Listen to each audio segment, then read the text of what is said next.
Hey everybody, how's it going? Welcome to NoDQ&A video right here on NoDQ.com, as well as the YouTube channel and NoDQ&A videos affiliate RingsideNews.com. Big news story going on in WWE right now as I record this. 10 WWE performers have been released. It is a late spring cleaning by WWE and the first one of its kind that they've done in a while. It has been a long time since WWE has actually released several people in one day. It was believed that WWE was going to be changing things where they would be simply letting contracts expire rather than cut a bunch of people.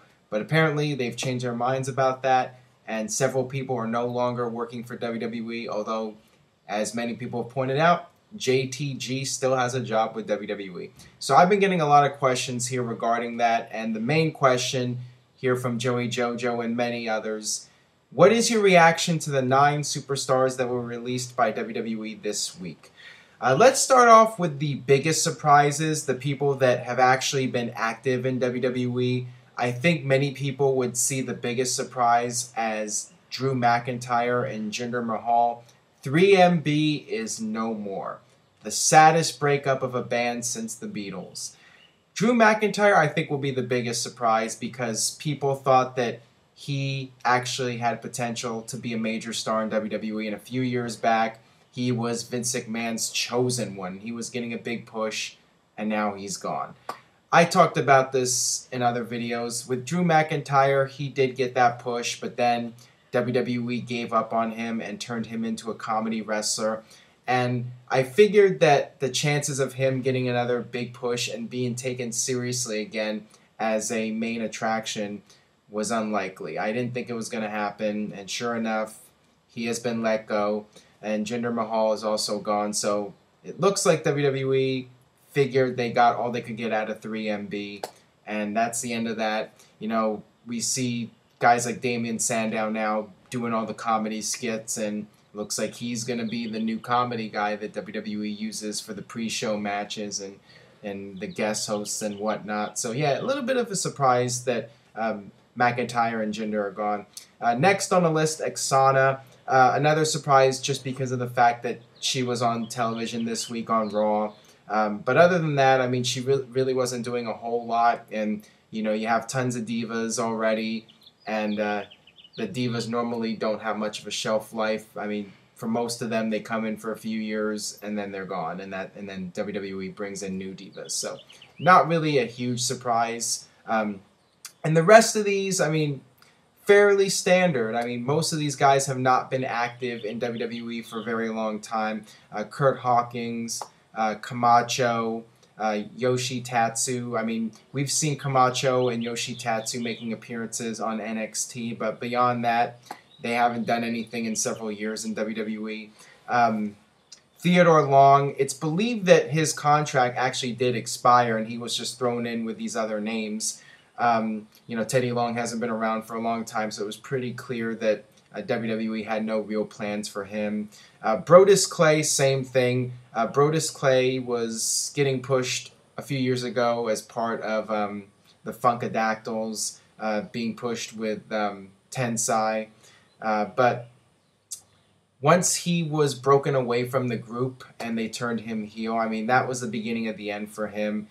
And sure enough, you know, he disappeared from television, and you know, he never really got that other opportunity to come back and you know, be a monster heel or whatever. Same thing. I mean, same thing as Drew and Jinder. I mean, once Brodus Clay was labeled as a comedy lower card wrestler, I mean, that was pretty much it for him. He was never going to get another chance. You know, I get asked all the time, you know, is this guy getting another push or whatever? But once they are typecasted as a comedy wrestler, it's really difficult to be taken seriously again, and you know, the company's just not going to invest in you again after you've been in that opening match comedy role. And next on the list here, Evan Bourne. Evan Bourne is a guy that was not a comedy wrestler. He was at his peak in WWE. He had gotten a fairly good push, and he was quite over with the fans. You know, he ended up getting suspended, and then he got injured, and he was gone for a very long period of time. And people have been asking me for the past couple of years, when is Evan Bourne coming back? And my answer was always, it's not a sure thing that he's going to be brought back. And the longer period of time that goes by without him coming back, the more unlikely it is that we'll see him again. Because the fact is, when you bring back a guy, WWE has to reinvest in you, and they have to pull out their resources to try and build you up again as a character after you've been gone for a long time. So, with WWE focusing on younger talent, and they have plenty of guys that can do all the high-flying stuff, I guess it just wasn't worth it to them to try and invest in a guy like Evan Bourne again. And also, referee Mark Harris was released as well. So, not any really major surprises here. If anything, the only big surprise was that they cut a bunch of people after it had gotten out that WWE was just going to let contracts expire and not release a bunch of people. And, it's been a while since they've done something like this. So, yeah, definitely not a good day when anybody loses their job, although I'm sure Dixie Carter somewhere is smiling and going crazy and is going to try to sign up some of these people. Wouldn't surprise me, but, it's just the nature of the business. For anybody to lose their job is a sad thing, and hopefully all these guys can find something to do and get back on their feet. All right, moving on here to some other questions from Kayfabe Candy Ass. Is WWE too strict on their current policy towards blood, or do you agree with it? Personally, I think WWE can find a healthy medium between doing only hard way and Ric Flair levels of blood. I can understand the safety concept and trying to protect the wrestlers and not look out for them in that regard, but I love blood. I mean, I grew up watching wrestling that was very violent, and to me, it adds to the matches. When you see blood, I mean, it adds to the credibility and the believability. If two guys are fighting and it's a real fight, one would expect there to be blood. So when there's no blood, I mean, it's a little bit fishy.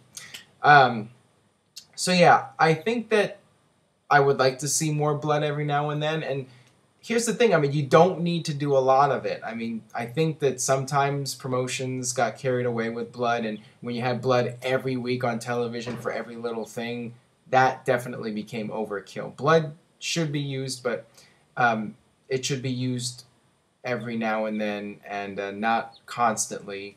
It should be done in moderation, just like anything else. I mean, when you have guys going through tables every week, it loses its meaning, and it loses its impact. I think that, you just need to do things in moderation, and I think that a little bit of blood every now and then, when it's done safe, I don't see a big issue with it. So I would like to see blood back, at least on a part-time basis, and for important matches. I mean, think about Steve Austin versus Bret Hart, and that finish with Steve Austin in the sharpshooter, and he was bleeding profusely.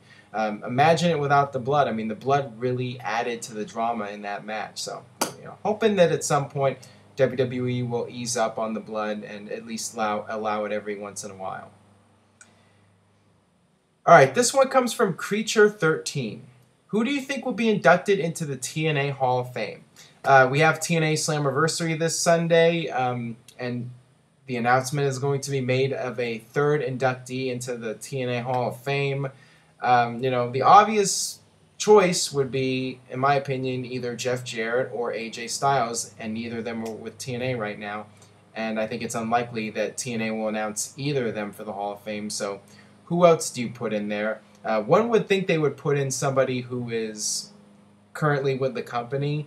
So when trying to think about it, who they might put in, maybe a TNA original, somebody like Samoa Joe or Bobby Roode. I guess you can go with one of those guys. But, I mean, if it was me, I would go with Jarrett or Styles. But it doesn't look like those two are going to be going in anytime soon unless somebody's able to come to terms and Dixie and AJ are able to work something out. But not getting my hopes up on that one. All right, this one comes from Chris Mace 39628.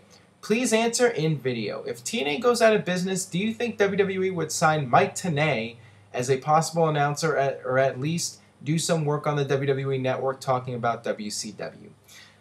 I think if WWE was to sign Mike Tenay, and I think that that would be unlikely if TNA went out of business, I think that the most that they would do with him would be something that you mentioned here.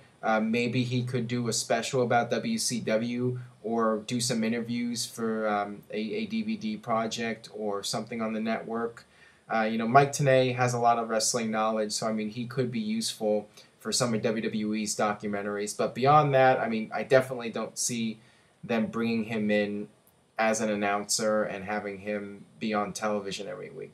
That's something I don't see happening. I talked about in previous videos about WWE needing an announcer shakeup. I mean, if they were going to bring in somebody new, it would probably be somebody a lot younger, somebody who's in their 20s or 30s. I don't think they're going to be bringing in somebody who's already been around for a long time and has not been part of WWE. So don't think it'll happen. All right, final question here today from Sam Losco. Hey Aaron, do you think we'll ever see Roman Reigns versus The Rock? I definitely think it's a possibility. I think The Rock would love to do a match with Roman Reigns. I think if Roman Reigns becomes a massive superstar in WWE, that will definitely increase the chances of a match like that happening. If Roman Reigns does get to Cena's level or even close to John Cena's level, I definitely think we could see a Roman Reigns versus Rock match at some point. I mean, he would definitely need to be at a bigger level than what he's at right now, I think. But certainly, I think it's a possibility, and I think that Rock would gladly put over Roman Reigns and make him look like $1 million. So never say never, and it could definitely happen at some point.